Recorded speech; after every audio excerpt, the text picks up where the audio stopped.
Olá, meus queridos, a graça e a paz do nosso Senhor Jesus Cristo seja sobre a sua vida. Eu quero fazer com vocês hoje um estudo a respeito da graça, o método da salvação. O texto base que nós usamos é Efésios capítulo 2 e o versículo 8, que diz assim: pela graça sois salvos por meio da fé, e isso não vem de vós, é dom de Deus. O versículo 9 vai dizer: não vem das obras, para que ninguém se glorie. Ou seja, não é o nosso merecimento que nos dá a salvação, mas sim a graça de Deus. Não é aquilo que nós fazemos, mas sim aquilo que Jesus fez. Então a graça, ela nos capacita para sermos salvos. É o método que o Senhor Jesus ele usa, que o Senhor nosso Deus usa para que o homem seja salvo. E não somente a questão da salvação, mas a questão de toda a abrangência que o texto salvação diz. Muita gente diz que a graça ela somente serve para nos dar acesso a isso. Só que não. A graça também ela serve para nós sermos livres do pecado. Ela nos dá força para vencermos o pecado. Então entenda que esse versículo de Romanos 5:20 diz assim: aonde abundou o pecado, superabundou a graça. Ou seja, aonde existia o pecado na raça humana, a graça de Deus superabundou a fim de que a graça vença o pecado. Ou seja, porque como o pecado reinou na morte, assim também reinasse a graça pela justiça para a vida eterna. Então a graça nos leva a este caminho chamado vida eterna, mediante Jesus Cristo, nosso Senhor. Então não é mediante a Maria, nem a José, nem a Antônio, nem a Pedro, mas é por intermédio de Jesus. Essa graça, ela nos dá força para nós vencermos, ela nos capacita para vivermos em santidade. Então entenda que tem muitas pessoas que pensam que essa graça simplesmente salva, mas ela faz mais do que isso, ela nos dá força para nos manter salvo. Isso mesmo. Muitas pessoas dizem que uma vez salvo, salvo para sempre. Mas a palavra ela tem muitos versículos que nos dá este entendimento que a salvação ela é inicial, ela é gradativa e ela precisa ter um âmbito final. Por isso que a Bíblia diz: aquele que perseverar até o fim será salvo. E a graça ela nos capacita a todo este caminho. Ela está presente conosco em todo este caminho. E que nós precisamos entender também, essa graça, ela nos liberta do pecado. João capítulo 1 e versículo 17 diz assim: porque a lei foi dada por intermédio de Moisés, mas a graça e a verdade vieram por Jesus Cristo. Então, essa graça ela veio por Jesus Cristo. Guarde bem isso. Porque em João 8,36, eu vou abrir aqui, que diz assim: se pois o Filho vos libertar, verdadeiramente sereis livres. Então, assim como ela veio, a graça de Deus, ela vem através da salvação, ela também vem através de Jesus. Jesus nos dá a salvação, então nós precisamos entender também que é Jesus quem liberta. Como? Através da graça. A graça não é uma permissão para pecar. A graça é uma manifestação divina para libertar as pessoas do pecado. A mesma graça que salva o homem também ensina acerca de como deve ser a sua conduta após a conversão. As renúncias precisam ser feitas. O pecado e o mundo devem ser definitivamente deixados para trás. uma vida de retidão, piedade, santidade, sobriedade precisa ser vivida. Essa é a obra completa da graça. Porém, muitos estão programando uma graça que apenas cobre os pecados, sem poder de nos libertar. E aí nós ficamos na prisão quando nós pensamos que nós estamos fazendo e agradando a Deus mesmo no pecado. Apesar de nós recebermos o favor imerecido, esse termo graça vem do grego charis, que significa favor imerecido. Então nós pensamos que está tudo certo, mas ela nos ensina a vivermos uma vida de piedade e de santidade, ou seja, ela mostra o caminho, mas também nos ensina como andar neste caminho.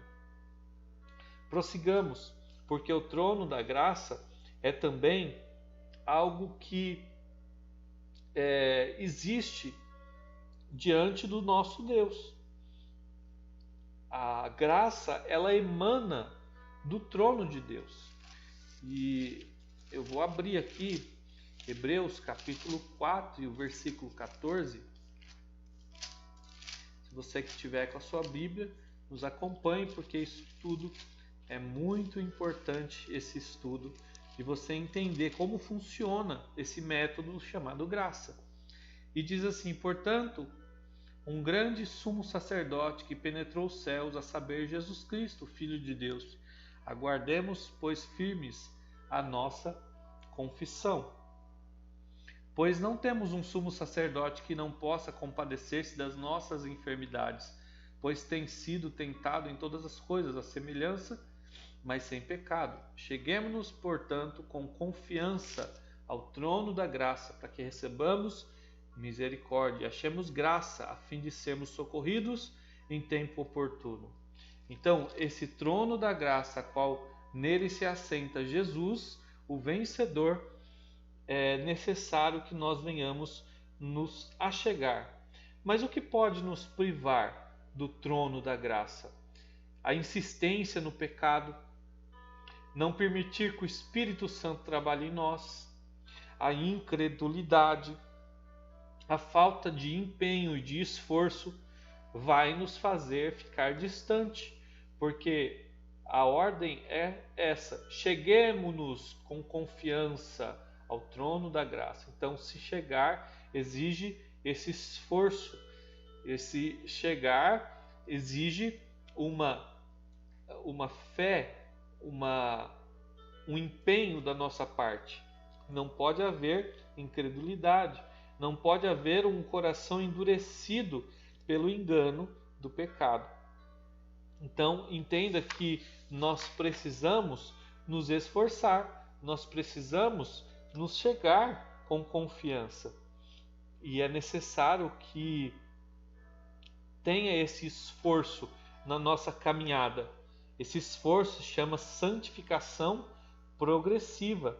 Esse trono da graça, ele faz com que o homem tenha esse empenho de nós estar sempre buscando a Deus. Buscai ao Senhor enquanto se pode achar. Para quê? A fim de que nós venhamos receber misericórdia e acharmos graça para o socorro em ocasião oportuna.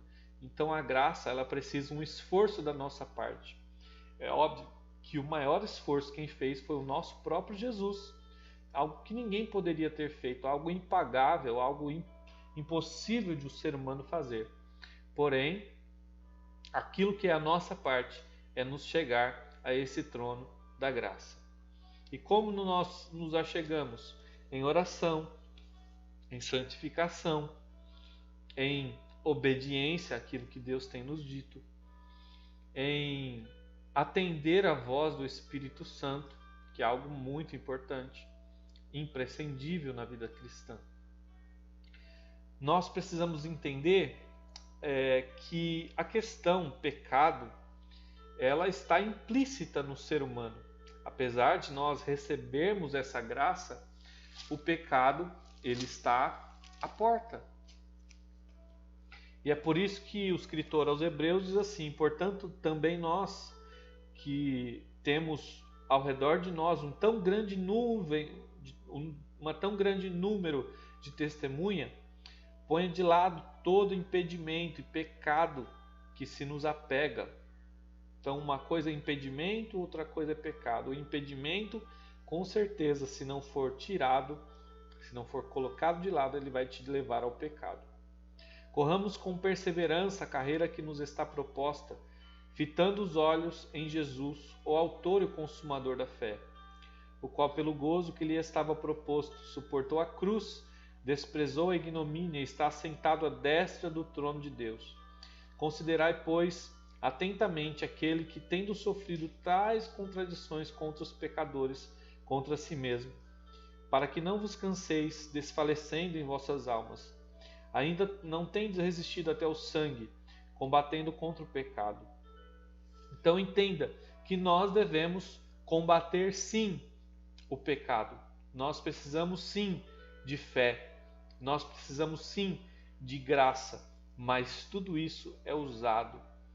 Então nós precisamos nos santificar. Uma parte é nossa, outra parte já veio de Deus. E se falharmos na nossa parte, certamente nós ficaremos distantes, né? Esse texto tem um texto que eu acho muito lindo de Hebreus, que fala a respeito também de pessoas que foram participantes. Olha só o que diz Hebreus 6:4.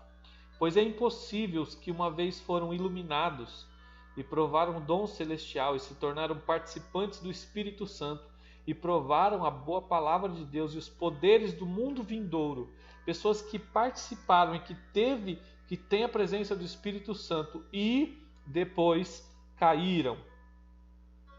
Olha só, olha que coisa que dá vontade de chorar. E caíram. Impossível é renová-los outra vez para o arrependimento, visto que eles crucificam de novo para si o Filho de Deus e o expõem à ignomínia. Então entenda que quando as pessoas recebem a presença de Deus, recebem essa graça de Deus e insistem em viver no pecado ou retornam aos seus pecados antigos, existe um sério juízo para essas pessoas. Esse texto, ele é absoluto. Pessoas que se apostataram da fé, é muito perigoso. Pessoas que trocaram Cristo por um ídolo de imagem, pessoas que trocaram Jesus por um Exu, pessoas que trocaram o Espírito Santo pela pombagira. Então fica muito complicado o arrependimento dessas pessoas. A apostasia é um pecado grave, mas o que é importante nós entendemos? Que uma vez que você teve acesso a essa graça, prossiga em santificação. Prossiga. Outra coisa que nós precisamos entender, que a lei e a graça, elas têm, todas as duas têm coisas muito importantes e também existe diferença, né? As duas, a lei e a graça, têm mandamentos. Jesus disse, a lei não precisa nem citar que há mandamentos, pelo menos acredito que você conheça os 10 mandamentos, e outros mais de 600 criados em consequência desses 10. E a graça também existe. Jesus disse que um novo mandamento vos dou, que ameis uns aos outros. E aí Jesus, ele não anula aquilo que era a lei, mas ele amplia o entendimento do que a lei gostaria de trazer para nós, porque a lei é pura, é santa. Ele disse mesmo, eu não vim abrogar a lei, mas eu vim cumpri-la.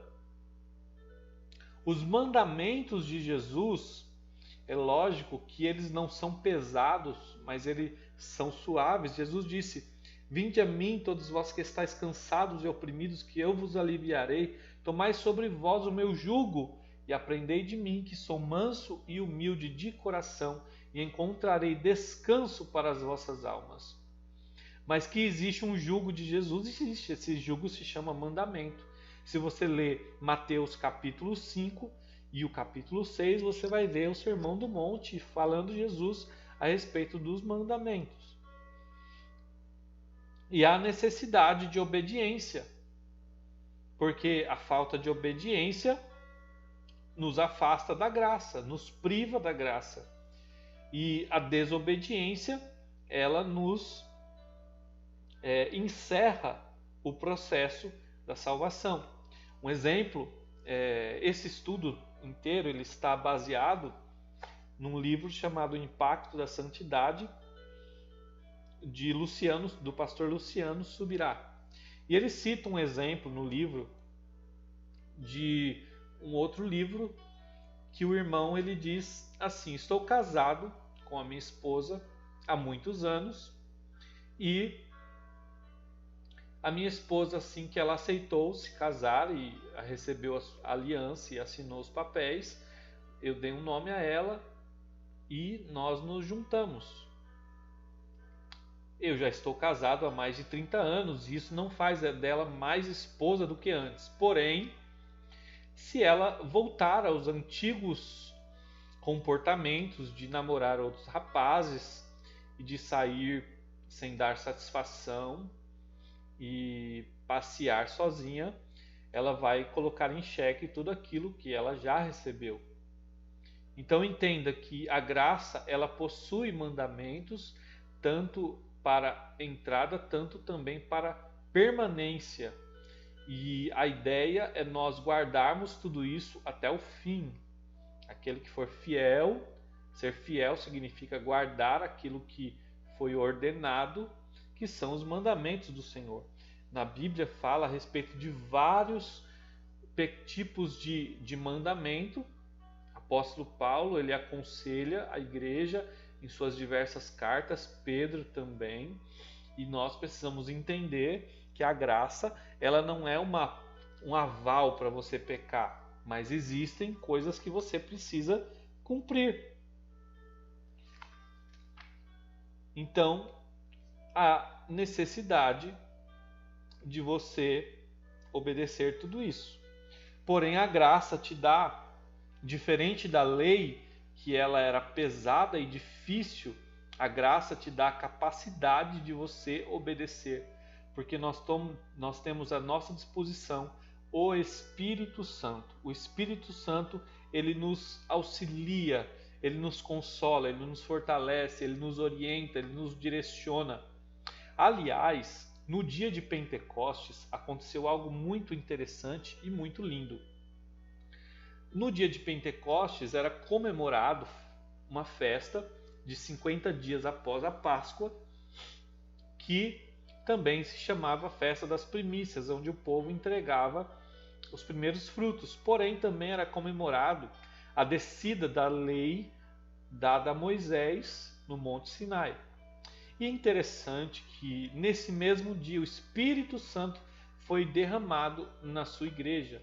Quase 123 almas estavam ali presentes e receberam esse dom do Espírito Santo e começaram a falar em outras línguas. Houve uma glossolalia, eles falavam idiomas conhecidos humanos e as pessoas entendiam, cada um na sua linguagem.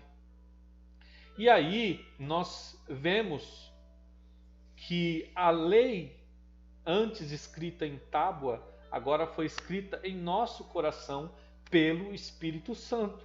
Então o Espírito Santo é a lei escrita em nossos corações. Mas ele não somente nos dá o peso, mas ele nos dá a força para obedecer. Nós temos hoje a capacidade de obedecer e por isso fomos chamados filhos da obediência. Deus é santo e ele nos manda ser santo em toda a nossa maneira de viver. Aquilo que Deus tinha ordenado na lei, Ele nos dá a capacidade de obedecermos na graça. Aquilo que tinha sido pesado na lei, hoje a provação não excede a nossa capacidade de vivermos uma vida digna do Senhor. Amém?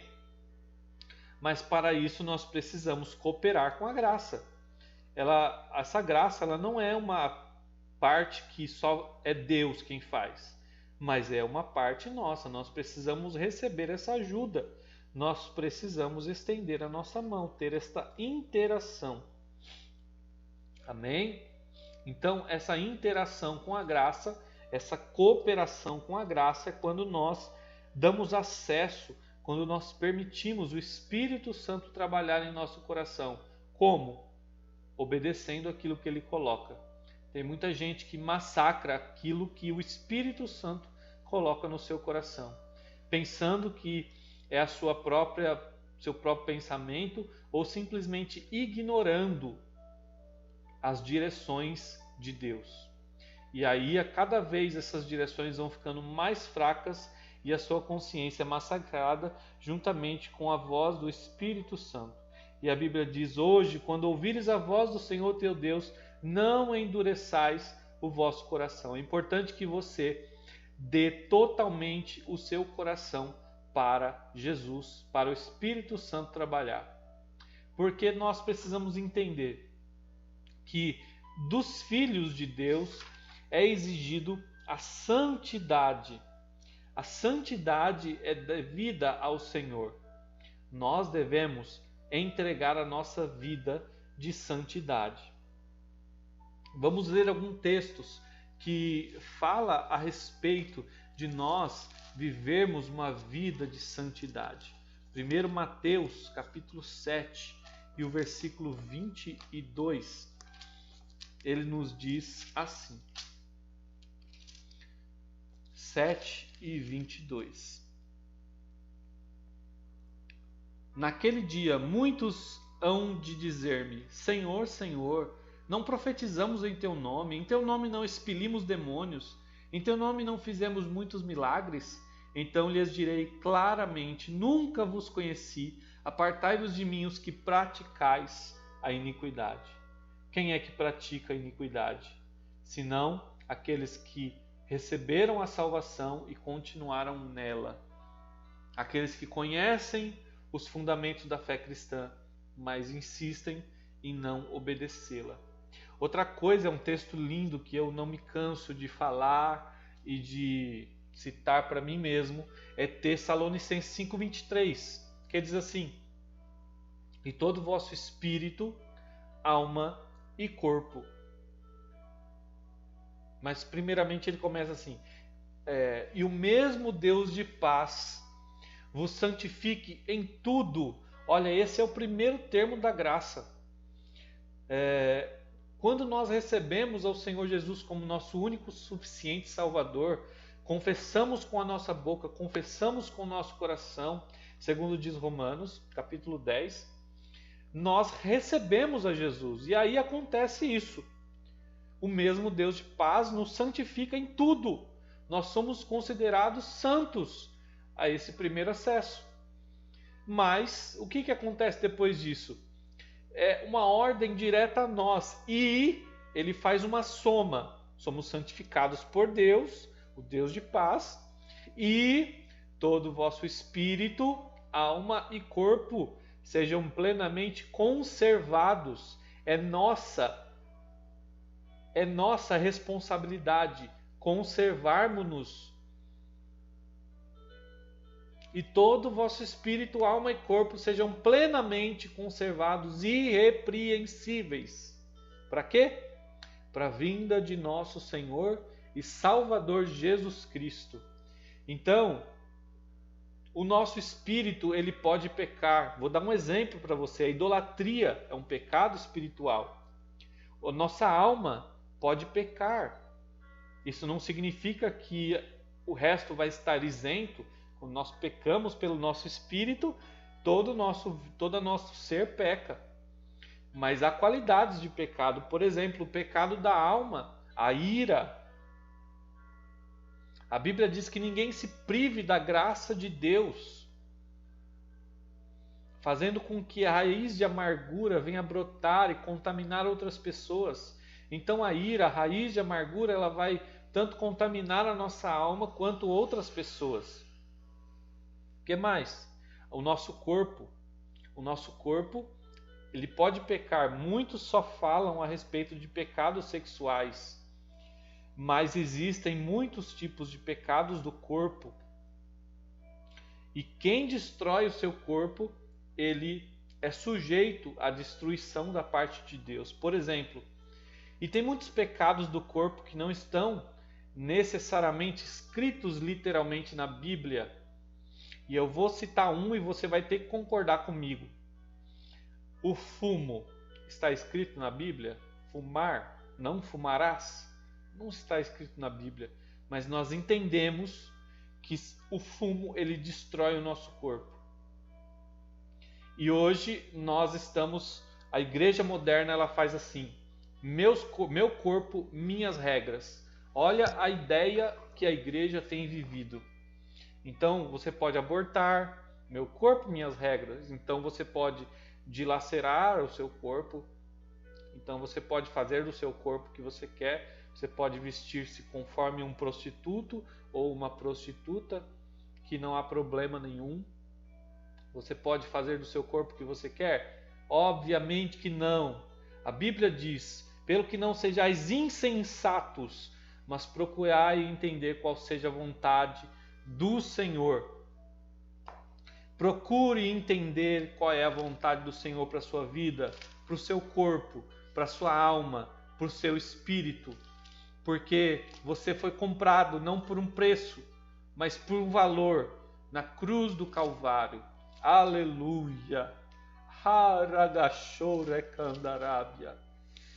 Aleluia! Você foi comprado por um alto preço. Então busque a santidade sem a qual, a paz e a santidade sem a qual ninguém verá o Senhor. Olha que Hebreus 12:14 diz. Aleluia! Segui a paz com todos e aquela santificação sem a qual ninguém verá o Senhor. Vigiando com cuidado para que ninguém falte a graça de Deus e que não haja nenhuma raiz de amargura que brotando vos perturbe e por elas muitos sejam contaminados, para que ninguém seja fornicário ou profano como Esaú, que vendeu a sua primogenitura por uma sopa de lentilhas.